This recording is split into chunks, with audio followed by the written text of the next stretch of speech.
ডালিম খেয়ে ডালিমের বীজগুলো একটি টবের পাশে ফেলে রেখেছিলাম, আর সেখান থেকে ছোট ছোট চারা হয়েছে। 3 মাস পর ডালিম গাছ কিন্তু অনেকটাই বড় হয়েছে। এই পাতাবাহার গাছটির কথা মনে আছে? এটিকে আমি বাড়িতে এনে একটি পটে বসিয়েছিলাম। প্রায় 1 মাস পর এটিতে শিকড় এসেছে।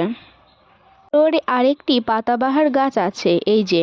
এর পাতাগুলো কিন্তু আমাকে বেশ মুগ্ধ করেছিল। এর কুকড়ানো কুকড়ানো পাতাগুলো দেখতে খুব সুন্দর। আর দেখেছেন 1 মাস পর গাছটি কেমন চাঙ্গা হয়ে উঠেছে। নতুন নতুন কিন্তু পালসিও ছাড়তে শুরু করেছে। আর শুধু পালসিও নয়, সাথে এই গাছটি আমাকে দিয়েছে ফুল, একদম ছোট্ট ছোট্ট ফুল, দেখতে পাচ্ছেন? ওই যে উঁকি মারছে। আর এই দিকে আছে ড্রাগন গাছ।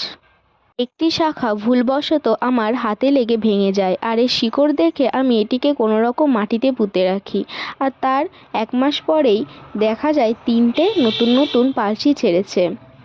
গাছের যত্ন নিলে সে কিন্তু নিরাশ করে না।